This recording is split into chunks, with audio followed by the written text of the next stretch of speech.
All right, guys, and welcome back to the Airsoft discussion. Gonna give it just a few seconds to let these noobs join back in right quick, and then we'll continue on with some questions. I guess we didn't really get to cover Stonebreaker, that well, so we can cover it just a little bit longer. We can go through a few more things, and then we'll move on to the main thing that I know I want to talk to you guys about, which is basically your kits, your gear. Wiley has his way of doing it, and Tan has his way. I mean, realistically, if you look at both your gear, it's kind of weird because you are polar opposites. Like, both of you have good gear, but the thing about it is, Tan's outweighs Wiley's on the cost side, but I'd have to say y'all are both about as equally as good playing, though. It'll be interesting to analyze this in the next segment. So be pondering that for a second, and then you guys at home also be pondering that. Does the finances of gear really matter in airsoft?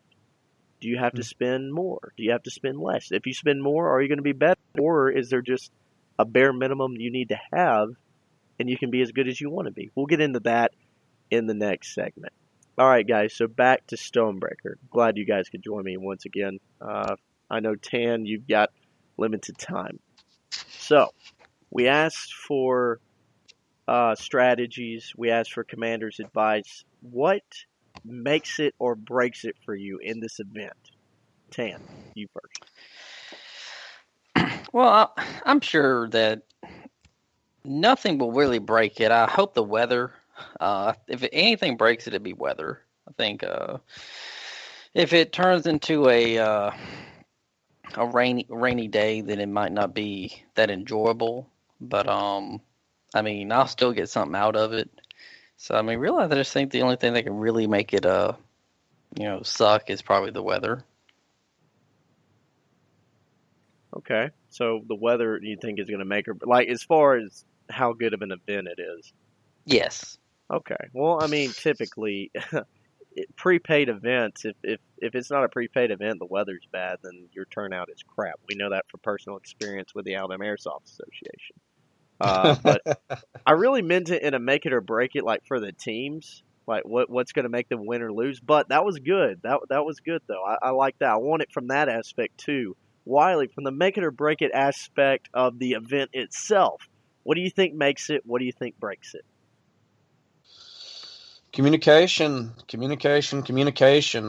When you've got that many players spread out over a large area, indoors and outdoors, radio contact is a must. Which is very difficult there. I hate to inject here, but the walls and stuff.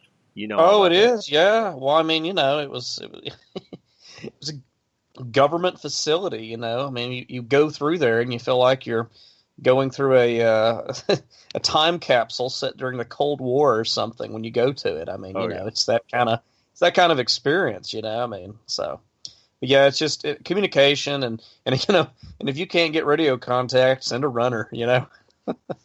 Yeah, one of the big things is they have lead-plated walls all in the facility. It's like, I forgot how thick the concrete is in there. So if you got a radio guy inside the core of the building, they're not going to get comms out. You have to chain it out. When we played, we had to radio, like, I could talk to Wiley, but Wiley could talk to Colton, who is outside the building, but Colton couldn't talk to me. So we had a mediator because I was deep inside the building. Wiley was towards the outskirts, and Colton was outside.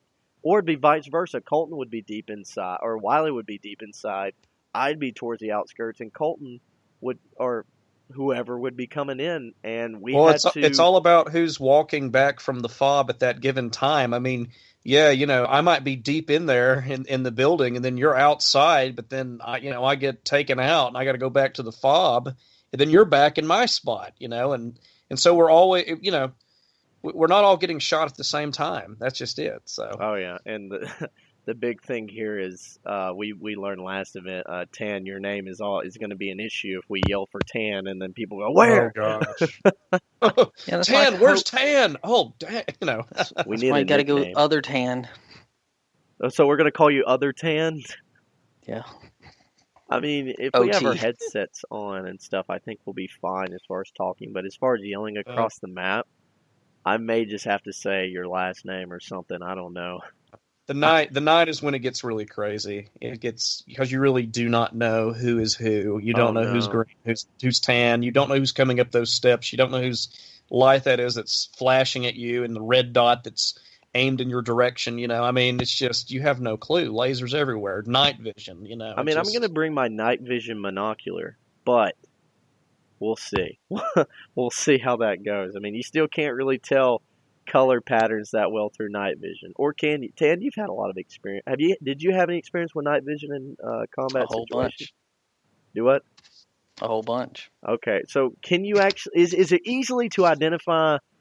I know it might have been easier, particularly overseas, because they're not wearing, like BDUs per se. Well, friendlies would wear an IR patch. Your uniform usually had, at least two spots on your uniform, one on your helmet. But also we had Kim sticks. You see kids at rave parties, you crack them, they're red and blue. But we also had ones that put off an IR, so you could crack it. And it wouldn't give any visible light, but you tie that off to your backpack or whatever, and as long as someone had night vision, they could see, hey, that dude's so and so. So I mean, Right.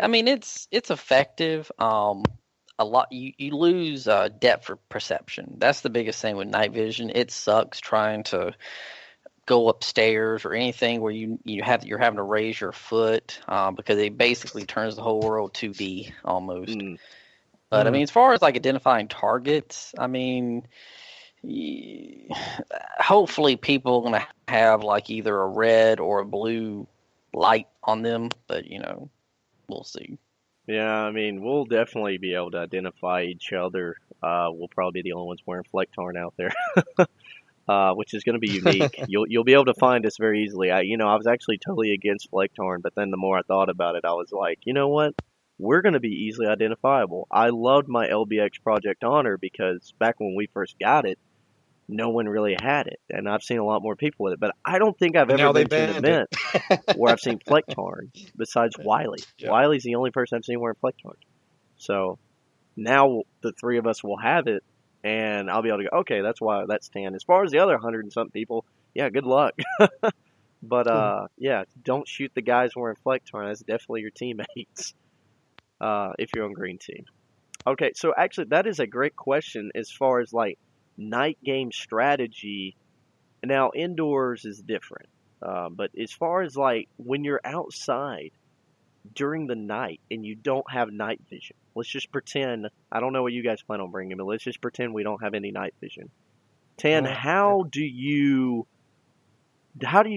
Is there any way you can apply actual combat experience to help you in that, or do you just kind of have to have your own strategy? What do you think? Well, I mean, surely the facility will be lit to some degree. Surely there's going to be lights. I mean, I don't really. Not outside. Not really, Tan. No. There's some not. Of it, okay, some areas, and I'm going to say minority of areas are going to be lit. The majority, pitch black. Black. The roads will be lit, and the inside will be lit. The inside will be lit. Like, you'll be fine on the inside. Outside-wise, especially in those woods, oh, hell no. Yeah. No.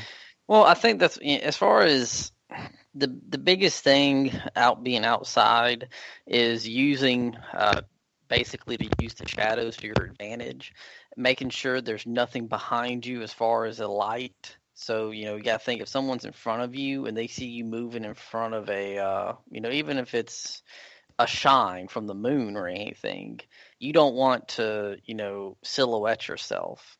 And so, limiting the angles of approach as far as people who could be coming at you. So like I always like to just follow a wall, because the wall is not going to give you away, and the wall is probably going to have your back on, at least, or your right. It's going to be blocking. So all you have to do is really just scan the other 180 degrees area that you got to cover. But I think mine, if it comes down to it, and there's poor lighting or whatever, I think it's going to be trying to find a corner and look for movement in certain areas. Now, I can say this. The last I remember the night, you could move around in the darkness because enough of the place had enough, at least where the actual buildings are and the pipe yard stuff, there was sufficient enough lighting to be able to move around from point A to point B as far as like when you got close to it you could see it. But as far as from seeing a long distance, if you saw something moving, there's no way you can confirm if it was yours or not. A lot of friendly fire. A lot of The one friendly thing fire. we did was we moved in huge packs, and the squad leaders had communication with the other squad leaders to know where they were at all times, so we didn't accidentally kill one of our own. And surprisingly, I don't think we ever had friendly fire at night unless you were moving around individually, which Yeah. was dumb. You need to group up because if you're just moving around by yourself trying to be freaking I don't know. Rambo. Yeah, that's what I was thinking of. Trying to be Rambo, you're going to get killed a bunch by both sides. Now, I can say this, though, and then I'll get to my question for Wiley. The cool thing is we had two guys the first time we ever went that ran as soon as we started, they ran all the way around the facility. And the other team didn't hear start. But they eventually got the word out that, hey, we're starting. So when they started, these guys were able to run all the way around to the back of a pack of guys and pretend to be on the tan team. And they got all kinds of information out of them. Like, for one, and this is also a key at night, a challenge word is always nice. Sometimes the best challenge word is no challenge word, which means if somebody tries to yell a challenge word at you and you don't have a challenge word, kill them. Because that means they're not your guys. Or how we figured out is they had their challenge word was it had to add up to be 5. So if somebody said 5, you'd say 0. If somebody said 7, you'd say -2. So as soon as somebody yelled out a number, we shot them. And the funny thing is also, like, since we knew that, like, those two guys were able to get that information over there. Every time somebody yelled out or we'd yell out a number to a group of guys, if they yelled out a number back, we knew who they were, and as soon as they got close enough, we'd kill them.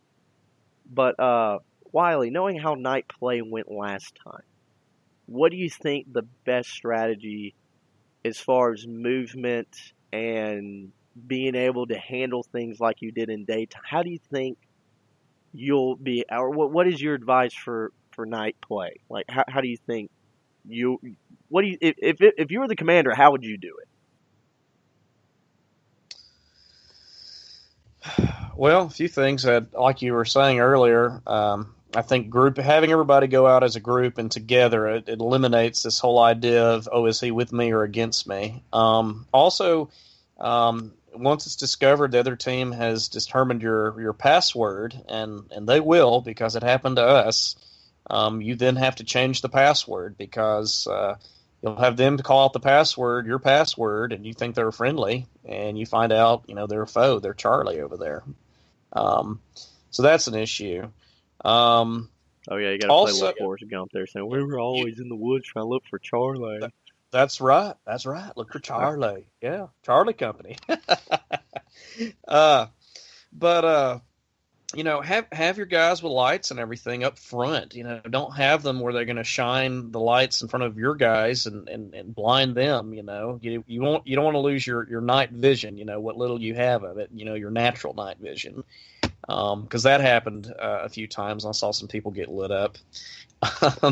You had a deer in the headlights moment, and then you were gone. Oh my God! That was it. That was it.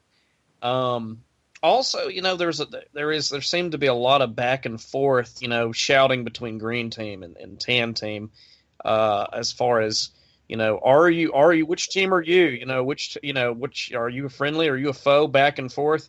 And then no one would actually shoot. And then the team that ended up shooting second were the teams that regretted it, that waited too long and too cautious and everything. And so sometimes you just got to take a chance and you've got to take that shot, because it might mean your whole unit gets wiped out, because you didn't know. So, but yeah, it's just being at night time like that and everything. It's just such a new experience for so many players. Until you experience it, it's really hard to describe what to do until you're actually in it and you've seen it firsthand as a person. So, Oh yeah, playing at night with a few people and then playing at night in a milsim environment are totally two separate things. Especially when some of those guys have night vision and the strategical advantage over you.